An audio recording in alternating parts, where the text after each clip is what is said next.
द्वारका के रनिवास अंतःपुर में सुगंधित पुष्पों और रेशमी वस्त्रों से सुसज्जित कक्ष में पटरानी रुक्मिणी अपनी शैया पर लेटी थीं। वे साक्षात लक्ष्मी स्वरूपा थीं। उनका जीवन केवल एक ही ध्येय पर केंद्रित था, अपने स्वामी, अपने आराध्य श्री कृष्ण की सेवा। वे सदैव सतर्क रहती थीं कि कहीं उनकी सेवा में कोई त्रुटि न रह जाए। परंतु पिछले कुछ समय से रुक्मिणी जी के हृदय में एक प्रश्न कांटा बनकर चुभ रहा था। एक ऐसा प्रश्न जिसे वे न तो पूछ पा रही थीं और न ही सहन कर पा रही थीं। अध्याय 1। निद्रा में गूंजती पुकार। अर्धरात्रि का समय था। कक्ष में केवल एक स्वर्ण दीपक अपनी मध्यम लौ के साथ जल रहा था। श्री कृष्ण गहरी निद्रा में प्रतीत हो रहे थे। रुक्मिणी जी, जो प्रभु के चरणों की सेवा करके अभी अभी लेटी थीं, उनकी दृष्टि निरंतर अपने स्वामी के मुखमंडल पर थी। अचानक शांत वातावरण में एक अस्फुट धीमा स्वर गूंजा। श्री कृष्ण के होंठ फड़फड़ाए। उनके बंद नेत्रों से अश्रु की एक बूंद ढलक कर कर्ण प्रदेश कान तक आ गई और उनके मुख से एक लंबी गहरी सांस के साथ एक ही ध्वनि निकली, राधे राधे। रुक्मिणी जी सिहर उठी।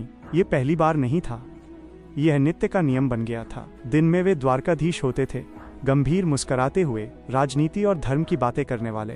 परंतु रात्रि के एकांत में जब वे अपने ईश्वरत्व के आवरण को उतार देते थे, तब वे केवल एक प्रेमी बन जाते थे और उस प्रेमी के हृदय से केवल एक ही नाम निकलता था, राधा। रुक्मिणी जी उठकर बैठ गईं।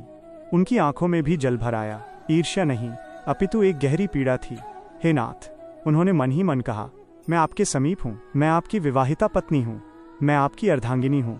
फिर भी निद्रा में आपकी आत्मा मुझे नहीं, अपितु कोसों दूर वृंदावन में बैठी उस ग्वालिन को क्यों पुकारती है? मेरी सेवा में ऐसी क्या कमी है जो मैं आपके स्वप्नों में स्थान नहीं बना पाती? अध्याय 2। पटरानी का द्वंद्व। प्रातःकाल हुआ। मंगला आरती की शंख ध्वनि से द्वारका गूंज उठी। श्री कृष्ण जागृत हुए। उनके मुख पर वही चिर परिचित भुवन मोहन मुस्कान थी। उन्होंने रुक्मिणी जी की ओर देखा और प्रेम पूर्वक कुशल क्षेम पूछा। रुक्मिणी जी ने मुस्कुराकर उत्तर दिया। उन्हें स्नान कराया, पीतांबर पहनाया और भोग लगाया। सब कुछ वैसा ही था, नियमबद्ध और अनुशासित। परंतु रुक्मिणी का मन आज कहीं और था। दोपहर के समय जब श्री कृष्ण अपने कक्ष में विश्राम कर रहे थे, रुक्मिणी जी उनके पास आईं। आज उन्होंने साहस बटोर लिया था। वे प्रभु के चरणों के पास बैठ गईं। स्वामी, रुक्मिणी जी ने संकोच पूर्वक कहा, कहो प्रिय, आज तुम्हारा मुख कुछ म्लान, उदास क्यों प्रतीत हो रहा है? अंतर्यामी प्रभु ने पूछा। रुक्मिणी जी ने नतमस्तक होकर कहा, नाथ, अपराध क्षमा करें, परंतु मेरे हृदय में एक शूल चुभ रहा है। मैं आपकी पटरानी हूँ, मैंने अपना सर्वस्व आपको समर्पित किया है। परंतु उनकी वाणी रुक गई। परंतु क्या रुक्मिणी? कहो। परंतु रात्रि में जब आप अचेत होते हैं, जब आपका मन किसी बंधन में नहीं होता, तब आप मेरा नाम नहीं लेते, आप केवल राधे राधे पुकारते हैं। ऐसा क्यों प्रभु? क्या राधा का प्रेम मेरे समर्पण से अधिक है? क्या मेरा दाम्पत्य धर्म उनके प्रेम के समक्ष तुच्छ है? श्री कृष्ण कुछ क्षण मौन रहे। उनकी मुस्कान लुप्त हो गई और नेत्रों में एक अगाध गंभीरता आ गई। वे उठकर बैठ गए और खिड़की से दूर समुद्र की ओर देखने लगे। अध्याय 3। कृष्ण का उत्तर, राधा नाम नहीं, प्राण है। श्री कृष्ण ने रुक्मिणी की ओर मुड़कर देखा और अत्यंत मृदु स्वर में कहा, रुक्मिणी, तुमने बहुत गूढ़ प्रश्न किया है। तुम तुलना कर रही हो? तुम जानना चाहती हो कि मैं राधे क्यों जपता हूँ? हाँ प्रभु। रुक्मिणी, तुम मेरी पत्नी हो, तुम मेरे महलों की स्वामिनी हो, तुम मेरी मर्यादा हो, मैं तुमसे प्रेम करता हूँ, इसमें कोई संदेह नहीं। परंतु राधा, राधा मेरी प्रेमिका नहीं है। राधा मेरा नाम नहीं जपती, वो मेरा स्वरूप है। श्री कृष्ण के नेत्र सजल हो गए। वे भाव विवल होकर बोले, जब मैं राधे कहता हूँ तो मैं किसी स्त्री को नहीं पुकारता, मैं अपनी ही आत्मा को पुकारता हूँ। राधा वह दर्पण है जिसमें मुझे अपना प्रतिबिंब दिखता है। तुम मेरी सेवा करती हो क्योंकि मैं तुम्हारा पति हूँ, ये धर्म है। परंतु राधा, राधा ने तो समाज, कुल, मान मर्यादा, यहाँ तक कि अपना अस्तित्व भी मिटा दिया, केवल मेरे सुख के लिए। जहाँ कारण समाप्त हो जाता है, वहाँ राधा आरंभ होती है। रुक्मिणी सुनती रहीं, परंतु पूर्णतः समझ नहीं पाईं। ज्ञान से प्रेम को समझना कठिन है। कृष्ण ने उनकी मनःस्थिति समझ ली। वे बोले, प्रिय, शब्दों से तुम राधा को नहीं समझ पाओगी, इसके लिए तुम्हें प्रेम की कसौटी देखनी होगी। समय आने पर तुम्हें स्वयं उत्तर मिल जाएगा। अध्याय 4। नारद का आगमन और प्रभु की व्याधि। कुछ दिन बीते। एक दिन अचानक द्वारका के राजभवन में हाहाकार मच गया। समाचार यह था कि भगवान श्री कृष्ण को एक असाध्य पीड़ा ने घेर लिया है। देवर्षि नारद, जो अभी अभी स्वर्गलोक से पधारे थे, दौड़ते हुए अंतःपुर में पहुंचे। उन्होंने देखा कि श्री कृष्ण अपनी शैया पर लेटे हैं और अपना सिर पकड़े हुए कराह रहे हैं। नारायण नारायण। प्रभु, ये क्या लीला है? त्रिभुवन के स्वामी को कैसी पीड़ा? नारद जी ने व्याकुल होकर पूछा। श्री कृष्ण ने क्षीण स्वर में कहा, देवर्षि, मेरे सिर में तीव्र वेदना दर्द हो रही है। ऐसा लग रहा है मानो सहस्त्र वज्र एक साथ प्रहार कर रहे हों। कोई औषधि काम नहीं कर रही। वहां रुक्मिणी, सत्यभामा, जाम्बवती आदि सभी रानियां उपस्थित थीं। राजवैद्य हार मान चुके थे। नारद जी ने पूछा, प्रभु, इसका कोई तो उपचार होगा? कृष्ण ने रुक रुक कर कहा, है, एक उपचार है, परंतु वह दुर्लभ है। आप आज्ञा दें प्रभु, हम पाताल से भी वो औषधि ले आएंगे। सत्यभामा ने गर्व से कहा। कृष्ण बोले, औषधि पाताल में नहीं, पृथ्वी पर ही है। यदि मेरा कोई सच्चा भक्त अपनी चरण धूली, पैरों की धूल मुझे दे दे और मैं उसे अपने मस्तक पर लगा लूं, तो ये पीड़ा क्षण भर में शांत हो जाएगी। अध्याय 5, रानियों की विवशता, धर्म संकट। नारद जी तुरंत रानियों की ओर मुड़े। महारानी रुक्मिणी, देवी सत्यभामा, आप तो प्रभु की परम भक्त और अर्धांगिनी हैं। शीघ्रता करें, अपने चरणों की धूल दें ताकि प्रभु स्वस्थ हो सकें। ये सुनते ही रुक्मिणी जी 2 कदम पीछे हट गईं। उनके मुख पर भय और संकोच के भाव आ गए। वे बोली, देवर्षि, ये आप क्या कह रहे हैं? वे केवल हमारे पति नहीं, साक्षात परमेश्वर हैं। वे जगदीश्वर हैं। क्या हम अपने चरणों की धूल उनके मस्तक पर लगा सकती हैं? ये तो घोर पाप है। इससे हमें रौरव नरक की प्राप्ति होगी। हम अपने स्वामी का अपमान कैसे कर सकती हैं? सत्यभामा ने भी सिर हिलाया। हाँ देवर्षि, हम अपने प्राण दे सकती हैं, पर अपने पैरों की धूल अपने पति के माथे पर लगाकर पाप की भागी नहीं बन सकती। अन्य रानियों ने भी अस्वीकार कर दिया। उनका तर्क शास्त्र सम्मत था।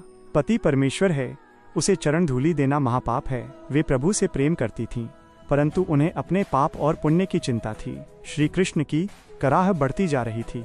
नारद जी चिंतित हो गए। तब कृष्ण ने नारद से कहा, मुनिवर, यहाँ कोई नहीं देगा, आप ब्रज जाइए। सुना है वहाँ मेरे कुछ प्रेमी रहते हैं, शायद वे सहायता करें। अध्याय 6, ब्रज की ओर प्रस्थान और गोपियों का साहस। नारद जी वायु वेग से ब्रज मंडल वृंदावन पहुंचे। वहां उन्होंने देखा कि गोपियां कृष्ण के विरह में बैठी हैं। नारद जी को देखते ही वे दौड़ पड़ी। देवर्षि, हमारे कन्हैया कैसे हैं? क्या उन्होंने हमें याद किया? वे कब आएंगे? प्रश्नों की झड़ी लग गई। नारद जी ने गंभीर होकर कहा, गोपियों, मैं संदेश लाया हूं, पर सुखद नहीं। तुम्हारे कन्हैया द्वारका में अत्यंत कष्ट में हैं। उनके सिर में तीव्र वेदना है। ये सुनते ही गोपियां चीत्कार कर उठीं। हाय, हमारे प्राण वल्लभ को पीड़ा। देवर्षि, शीघ्र बताएं, उपचार क्या है? नारद जी ने हिचकिचाते हुए कहा, उपचार विचित्र है। प्रभु ने कहा है कि यदि उनका कोई प्रेमी अपने चरणों की रज दे दे और वे उसे मस्तक पर लगा लें, तभी वे स्वस्थ होंगे। क्षण भर की भी देरी नहीं हुई। न किसी ने एक दूसरे का मुख देखा, न शास्त्र का विचार किया। गोपियों ने तुरंत अपने आंचल बिछा दिए और अपने पैरों की धूल झाड़ झाड़ कर नारद जी के पात्र में भरने लगीं। लीजिए देवर्षि, जितनी चाहे उतनी ले जाइए, बस हमारे श्याम सुंदर की पीड़ा दूर होनी चाहिए। नारद जी स्तब्ध रह गए। उन्होंने पूछा, अरे गोपियों, क्या तुम जानती हो कि तुम क्या कर रही हो? वो भगवान हैं, तुम उन्हें अपने पैरों की धूल दोगी? तुम्हें पता है इसका दंड क्या है? तुम्हें घोर नरक भोगना पड़ेगा। गोपियों में से एक, ललिता ने जो उत्तर दिया, उसने नारद जी के ज्ञान को धूल धूसरित कर दिया। उसने कहा, हे मुनिवर, हम जानती हैं, हमें चाहे करोड़ों युगों तक घोर नरक की यातना भोगनी पड़े, हम भोग लेंगी। हमें अपने सुख दुख की चिंता नहीं है। यदि हमारी चरण धूली से हमारे प्रियतम को एक क्षण का भी सुख मिलता है, तो हम अनंत काल तक नरक में जलने को तैयार हैं। नारद जी की आंखों से अश्रु बह निकले। उन्होंने गोपियों के चरणों में साष्टांग प्रणाम किया। वे समझ गए कि द्वारका में प्रेम का नियम चलता है, पर ब्रज में प्रेम का पागलपन चलता है। नारद जी धूल लेकर द्वारका लौटे। जैसे ही वो धूल श्री कृष्ण के मस्तक पर लगाई गई, वे उठ बैठे। उनकी पीड़ा लुप्त हो गई। नारद जी ने रुक्मिणी और सत्यभामा को पूरी घटना सुनाई। उन्होंने बताया कि कैसे रानियों ने पाप के भय से धूल नहीं दी, जबकि गोपियों ने नरक के भय को तुच्छ मानकर धूल दे दी। नारद जी ने कहा, महारानी, आप कृष्ण को ईश्वर मानकर डरती रहीं। आपने अपने भविष्य की चिंता की, परंतु गोपियों ने कृष्ण को प्राण माना। जहाँ अपना सुख दुख देखा जाए वो व्यापार है, और जहाँ केवल प्रियतम का सुख देखा जाए वही प्रेम है। रुक्मिणी जी जड़वत खड़ी रह गईं। उनकी आंखों के सामने से अज्ञान का पर्दा हट गया। उन्होंने कृष्ण की ओर देखा। कृष्ण मुस्कुरा रहे थे। अब रुक्मिणी को समझ आया कि कृष्ण रात में राधे राधे क्यों जपते हैं। राधा और गोपियां वो हैं जो कृष्ण के लिए नरक को भी स्वर्ग मान सकती हैं। रुक्मिणी कृष्ण की सेवा कर सकती हैं, पर राधा कृष्ण के लिए मिट सकती हैं। कृष्ण रुक्मिणी के ऋणी नहीं थे, क्योंकि रुक्मिणी धर्म निभा रही थीं, पर कृष्ण राधा के ऋणी थे, क्योंकि राधा ने धर्म अधर्म से परे जाकर केवल प्रेम निभाया था। और जो ऋणी होता है वो सोते जागते केवल अपने साहूकार का नाम ही जपता है। कृष्ण राधा के प्रेम के ऋणी थे, इसलिए वे राधे राधे जपते थे। अध्याय 8, नाम की महिमा का स्वीकार। उस रात्रि द्वारका के शयन कक्ष में एक परिवर्तन हुआ। श्री कृष्ण शैया पर लेटे थे। रुक्मिणी जी सदा की भांति उनके चरण दबा रही थीं।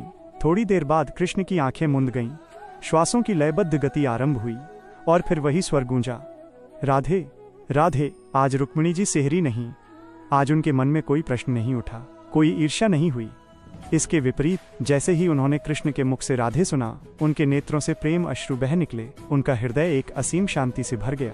उन्होंने धीरे से अपना मस्तक कृष्ण के चरणों पर रख दिया और वे भी धीरे धीरे अत्यंत मृदु स्वर में कृष्ण के सुर में सुर मिलाकर बुदबुदाने लगीं, राधे राधे। उस रात्रि द्वारका के उस कक्ष में दो नहीं, एक ही स्वर गूंज रहा था। रुक्मिणी जी ने जान लिया था कि राधा कोई सौतन नहीं है। राधा तो वह भाव है जो कृष्ण को आनंद देता है, और जो कृष्ण को आनंद देता है वो रुक्मिणी के लिए भी पूजनीय है।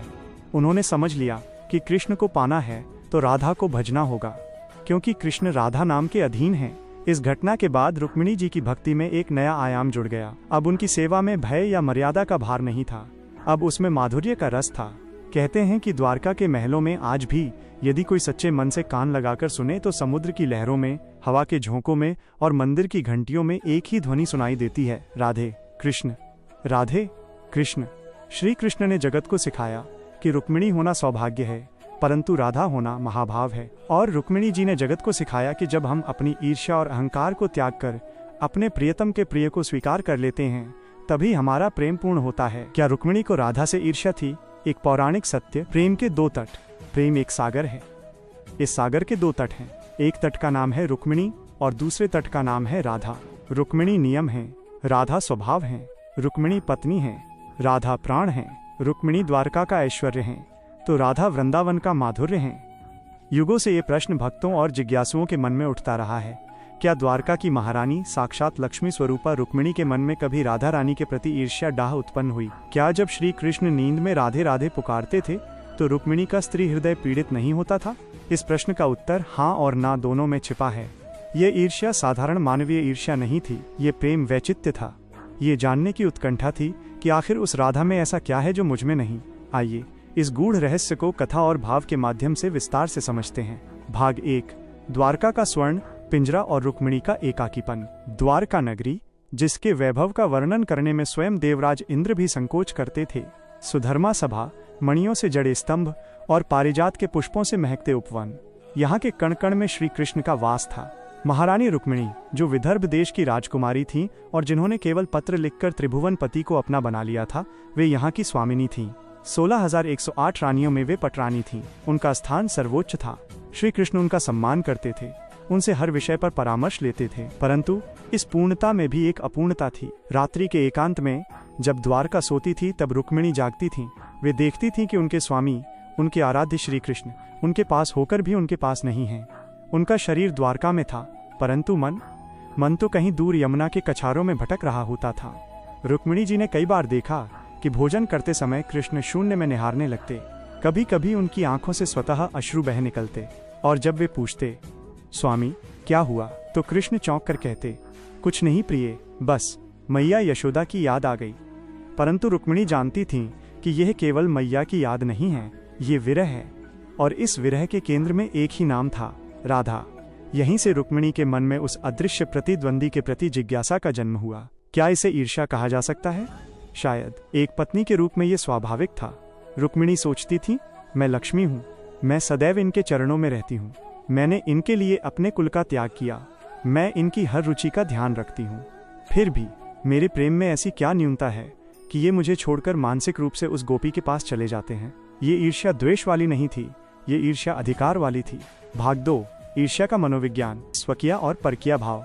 शास्त्रों में भक्ति के दो भाव बताए गए हैं, स्वकीय और परकीय। रुक्मिणी स्वकीय है, उनका कृष्ण पर सामाजिक और धार्मिक अधिकार है। वे पत्नी हैं, उनका प्रेम मर्यादा में बंधा है, वे कृष्ण को सुख देती हैं क्योंकि यह उनका धर्म है। राधा परकीय है, उनका कृष्ण पर कोई सामाजिक अधिकार नहीं है, वे लोक लज्जा, कुलमान और वेद मर्यादा से परे हैं, उनका प्रेम पागलपन है। रुक्मिणी की ईर्ष्या का मूल कारण यही उन्मुक्तता थी।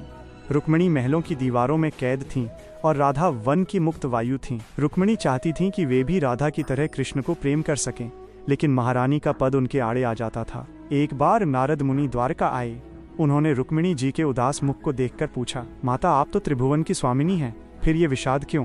रुक्मिणी जी ने अश्रुपूरित नेत्रों से कहा, देवर्षि, स्वामिनी तो मैं केवल नाम की हूँ। स्वामी का शरीर मेरे पास है, पर आत्मा तो वृंदावन में गिरवी रखी है। मुझे उस राधा से ईर्ष्या नहीं, अपितु आश्चर्य होता है। सुना है वो एक साधारण ग्वालिन है, न उसके पास राजसी वस्त्र हैं, न आभूषण। फिर उसने मेरे चोर कृष्ण को कैसे चुरा लिया? नारद जी मुस्कुराए। माता, यही तो रहस्य है। आप कृष्ण को ईश्वर मानकर पूजती हैं और राधा कृष्ण को अपना मानकर डांटती है। ऐश्वर्य कभी माधुर्य को नहीं जीत सकता। भाग 3। कुरुक्षेत्र का सूर्य ग्रहण। वो दिन आ ही गया जब रुक्मिणी की ये मानसिक द्वंद्व अपनी चरम सीमा पर पहुंचा। कुरुक्षेत्र में सूर्य ग्रहण का मेला लगा। समस्त भारतवर्ष के राजा महाराजा और ऋषि मुनि वहां पधारे। रुक्मिणी जी ने सुना कि नंद बाबा, यशोदा मैया और समस्त गोपियों के साथ राधा रानी भी कुरुक्षेत्र आई हैं। रुक्मिणी जी के मन में हलचल मच गई। आज तक उन्होंने केवल नाम सुना था, आज वे उस जादूगरनी को अपनी आंखों से देखना चाहती थीं। रुक्मिणी जी ने अपने मन को तैयार किया। उन्होंने अपने सर्वश्रेष्ठ आभूषण धारण किए। वे कंचन वर्णी सोने जैसी साड़ी में सजी। उनके मन में कहीं न कहीं ये भाव था, आज मैं देखूंगी कि वो राधा रूप में मुझसे कितनी श्रेष्ठ है। क्या वो मुझसे अधिक सुंदर है? क्या वो मुझसे अधिक विदुषी है? ये एक स्त्री सुलभ भाव था। रुक्मिणी जी अपनी सखियों सत्यभामा, जामवती, द्रौपदी के साथ ब्रजवासियों के शिविर की ओर चलीं। जैसे जैसे वे निकट आ रही थीं, उन्होंने देखा कि वहां कोई स्वर्ण सिंहासन नहीं है। वहां तो धूल में सने फटे पुराने वस्त्रों में लिपटे, विरह में जलते हुए कुछ कंकाल मात्र शरीर बैठे हैं। रुक्मिणी की दृष्टि एक कोने में बैठी उस नारी पर पड़ी। वो कृशकाय, अत्यंत कमजोर थी। उसने श्वेत वस्त्र धारण किए थे जो आंसुओं से भीग चुके थे। उसके केश खुले थे। उसकी आंखों में एक शून्यता थी, जैसे कोई समाधि में हो। रुक्मिणी ठिठक गईं। क्या ये राधा है? रुक्मिणी ने तो सोचा था कि राधा कोई अप्सरा जैसी सुंदरी होगी जो अपने सौंदर्य के गर्व में होगी, पर यहाँ तो दृश्य ही विपरीत था। राधा के पास शरीर का सौंदर्य नहीं, भाव का सौंदर्य था। भाग 4। रुक्मिणी और राधा का संवाद। रुक्मिणी जी धीरे धीरे राधा रानी के समीप गईं। राधा रानी ने नेत्र खोले। रुक्मिणी को देखते ही बिना किसी परिचय के राधा ने उन्हें गले लगा लिया। उस आलिंगन में रुक्मिणी जी को ऐसा लगा जैसे वे कृष्ण के ही गले लग रही हों। वही गंध, वही स्पर्श, वही कंपन। रुक्मिणी जी का सारा अहंकार, सारी तैयारी, सारे आभूषण उस एक आलिंगन में पिघल गए। रुक्मिणी ने कंपित स्वर में पूछा, देवी, क्या आप ही राधा हैं? राधा ने क्षीण स्वर में कहा, राधा नहीं, अब तो केवल कृष्णमयी शेष है। तुम कौन हो सखी? तुम बहुत सुंदर हो। तुम्हें देखकर मुझे मेरे श्याम की याद आ रही है। रुक्मिणी की आंखों से झरझर आंसू बह निकले। उन्होंने कहा, मैं रुक्मिणी हूँ, उनकी पटरानी। यह सुनकर राधा के चेहरे पर एक दिव्य चमक आ गई। उन्होंने रुक्मिणी के हाथ चूम लिए। अरे, तुम तो बड़भाग्नी हो। तुम उनकी सेवा करती हो, तुम उनके चरणों को अपने वक्ष स्थल पर रखती हो। मैं तो अभागन हूँ। मुझे तो स्वप्न में भी उनके दर्शन दुर्लभ हैं। रुक्मिणी सन्न रह गईं। जिस राधा से वे ईर्ष्या करती थीं, वो राधा स्वयं को रुक्मिणी से छोटा मान रही थी। रुक्मिणी ने पूछा, राधा, सत्य कहो, क्या तुम्हें मुझसे ईर्ष्या नहीं होती? मैं तुम्हारे प्रेमी के साथ महलों में रहती हूँ और तुम यहाँ वन में रोती हो। राधा ने जो उत्तर दिया, उसने रुक्मिणी के हृदय से ईर्ष्या का अंतिम कण भी मिटा दिया। राधा बोली, ईर्ष्या? बहन रुक्मिणी, प्रेम में मांगना नहीं होता, प्रेम में केवल देना होता है। कृष्ण सुखी हैं, यह समाचार ही मेरे जीने का आधार है। यदि वे द्वारका में तुम्हारे साथ राज सिंहासन पर सुखी हैं, तो मुझे वो सुख वृंदावन की कुंज गलियों से भी अधिक प्रिय है। उनका सुख ही मेरा सुख है। यदि मेरे रोने से उन्हें कष्ट होता है तो मैं रोना भी छोड़ दूंगी। रुक्मिणी जी राधा के चरणों में गिर पड़ी। उन्होंने समझ लिया कि रुक्मिणी कृष्ण की पत्नी है, लेकिन राधा कृष्ण की आत्मा है। पत्नी पति से अधिकार मांग सकती है, लेकिन आत्मा तो शरीर के सुख के लिए स्वयं को मिटा देती है। अब हम इस कथा के दार्शनिक पक्ष पर आते हैं। क्या वास्तव में रुक्मिणी और राधा दो अलग स्त्रियां थीं? वैष्णव तंत्र और पुराणों के अनुसार भगवान श्री कृष्ण एक हैं और उनकी शक्ति भी एक है। वो शक्ति है हलादनी शक्ति। जब कृष्ण लीला करने के लिए धरती पर आते हैं तो उनकी यही शक्ति दो रूपों में विभाजित हो जाती है। एक, राधा, जो माधुर्य रस का आस्वादन कराती हैं। दो, रुक्मिणी, लक्ष्मी, जो ऐश्वर्य रस का आस्वादन कराती हैं। अतः रुक्मिणी का राधा से ईर्ष्या करना वैसा ही है जैसे दाहिने हाथ का बाएं हाथ से ईर्ष्या करना। वे मूलतः एक ही हैं। स्कंद पुराण में कहा गया है, रुक्मिणी द्वारवती तू राधा वृंदावने वने। जो द्वारका में रुक्मिणी है, वही वृंदावन में राधा है। भगवान ने रुक्मिणी के माध्यम से हम जीवात्मास को प्रश्न करना सिखाया और राधा के माध्यम से उत्तर दिया। रुक्मिणी हमारी साधक की प्रतिनिधि हैं। हम भी ईश्वर की पूजा करते हैं। नियम पालन करते हैं, वैधि भक्ति। परंतु हमारे मन में यह प्रश्न रहता है कि हमें ईश्वर का पूर्ण प्रेम क्यों नहीं मिल रहा। तब राधा रानी का चरित्र हमें सिखाता है कि जब तक मैं ईगो शेष है तब तक पूर्ण मिलन संभव नहीं। राधा ने मैं को मिटाकर कृष्ण को पा लिया। भाग 6, तुलादान का प्रसंग और रुक्मिणी की विजय। यद्यपि हम राधा की चर्चा कर रहे हैं, परंतु रुक्मिणी का स्थान कमतर नहीं है। राधा भाव हैं तो रुक्मिणी निष्ठा हैं। तुलादान के प्रसंग में सत्यभामा, जो अहंकार का प्रतीक थीं, ने सारे आभूषण डाल दिए, पर कृष्ण नहीं तुले। तब रुक्मिणी आई। उन्होंने क्या किया? उन्होंने तुलसी का एक पत्ता लिया, उस पर केवल कृष्ण नाम नहीं लिखा, उन्होंने उस पर मन ही मन राधा नाम का स्मरण किया और उसे कृष्ण के प्रेम में समर्पित कर दिया। जैसे ही रुक्मिणी ने वो पत्ता रखा, पलड़ा झुक गया। यह सिद्ध करता है कि रुक्मिणी ने राधा भाव को स्वीकार कर लिया था। जिस क्षण रुक्मिणी ने ईर्ष्या छोड़ी और राधा के भाव तुलसी को अपनाया, उस क्षण उन्होंने कृष्ण को पूर्णतः जीत लिया। अतः रुक्मिणी की यात्रा ईर्ष्या से स्वीकार, एक्सेप्टेंस और अंततः तादात्म्य, वननेस की यात्रा है। क्या रुक्मिणी को ईर्ष्या हुई? हाँ, एक पत्नी के रूप में हुई, परंतु क्या वो ईर्ष्या अंत तक रही? नहीं। सत्य ये है कि राधा वो आदर्श हैं जिसे कृष्ण चाहते हैं और रुक्मिणी वो आदर्श हैं जिसे कृष्ण स्वीकारते हैं। राधा प्रेम की वह अग्नि है जो जलाती है, विरह, और रुक्मिणी वो शीतल जल है जो शांत करती है, सेवा। कृष्ण को दोनों की आवश्यकता है। आज जब हम राधे कृष्ण कहते हैं तो उसमें रुक्मिणी स्वतः समाहित होती हैं, क्योंकि राधा कृष्ण का हृदय हैं और रुक्मिणी उनका वैभव। बिना हृदय के वैभव व्यर्थ है और बिना वैभव के संसार नहीं चलता। रुक्मिणी की ईर्ष्या उनका दोष नहीं, अपितु उनकी लीला थी। उस ईर्ष्या ने ही उन्हें राधा की महानता के दर्शन कराए और अंत में द्वारका की महारानी और वृंदावन की गोपी। राधा रुक्मिणी एक ही हैं, दो कहत अज्ञान।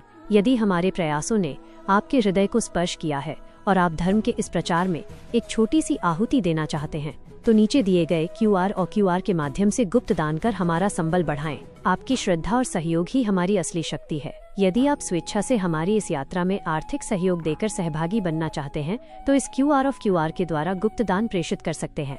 आपका यह योगदान अमूल्य है।